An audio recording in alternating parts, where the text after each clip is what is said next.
Hi there. I just wanted to share a few expectations with our CNN 10 response form.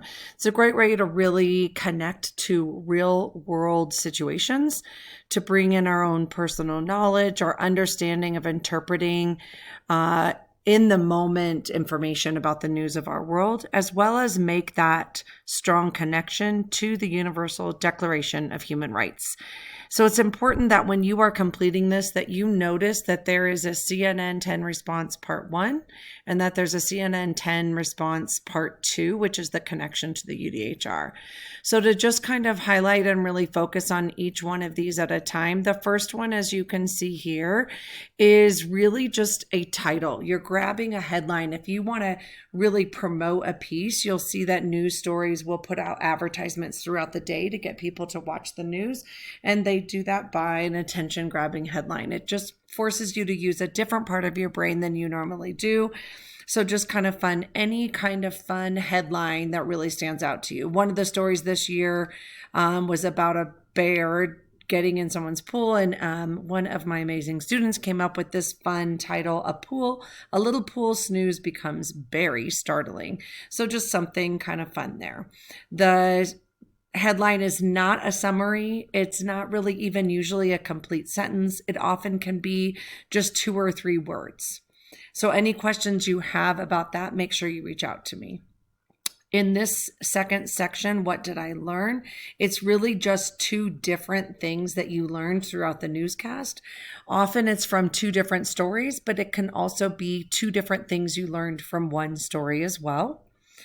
To move into yet another part of our brain is really kind of pondering what if, or what would happen, or why, or an I wonder. So you can either ask a specific question that you were thinking that didn't really get answered in the newscast, or you can share an I wonder statement. I wonder if, or I wonder who, or I wonder when. Either one of those are fine for this third section right here. The last section is actually a choice option, and it really does push our brain again into a different level of either making a connection, making a prediction, a problem or a solution, or a cause and effect. Remember, those are 4 options there, and you only choose one. You're going to identify and explain how a story connects to prior learning. So it could be something that you learned in science, something you learned in language arts, something you learned in elementary school. So it can be a connection that you have to something that you've read personally, or maybe a conversation you had at home. You can share that information here. Or it can be a prediction of what might happen next. It could be that you identify a problem in a story and the solution they came up with, or maybe they identified a problem and you have a solution that would help. You can do that here as well. Again, that's pushing you to think in a different manner. Or you can provide a cause and effect, both the same kind of thing. You can provide a cause that the newscast showed and an effect from that, or a cause and maybe an effect that you think may happen or that will happen due to what you saw in the news. There's a couple examples here that you can always pause this and read over just to give you a better idea of some ways that you can use a couple of these as well. Then once you're completely done with part 1, you want to jump over to part 2 and be looking at this part. This is where we use that concept of CER that you're learning in all your classes now. You're using it in language arts, you're using it in science, and then I think at times you'll be using it for a small amount of time in math. So you want to actually take what you learned and make a connection to a human right. This is where it's 3 separate sections, and you need to make sure that in part 2, you do complete all 3.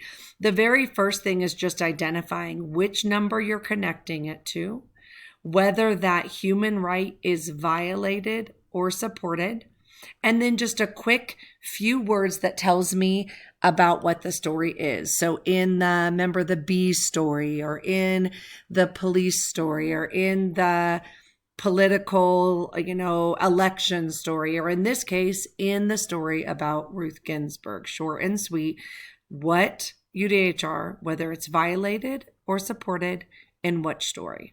That's your claim.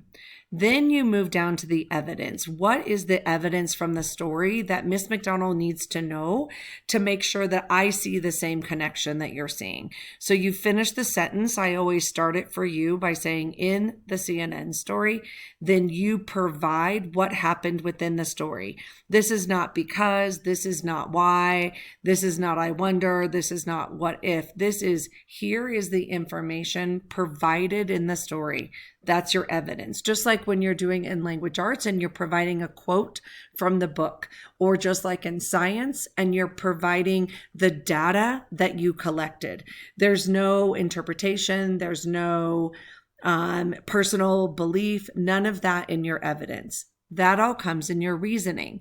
So once you've shared the story, then you jump down to the reasoning section. So this is where you identify it is showing that this UDHR is being supported or violated. And here's why. So again, in the CNN story, this happened. So therefore, this explains how we can have this right or believe in this right, or this explains this. And so we do get the opportunity to support that or violate that human right. I am happy to look at any of these before you need to turn them in. I'm happy to go over it with you, bounce ideas off each other. You're welcome to always email me with questions. You can text me on the Remind app, or you're welcome to ask for a meeting where I could go over this with you as well. I hope this helps. And remember, you can always go back to this to stop and start it, watch it again if you need some refreshers. And thanks so much.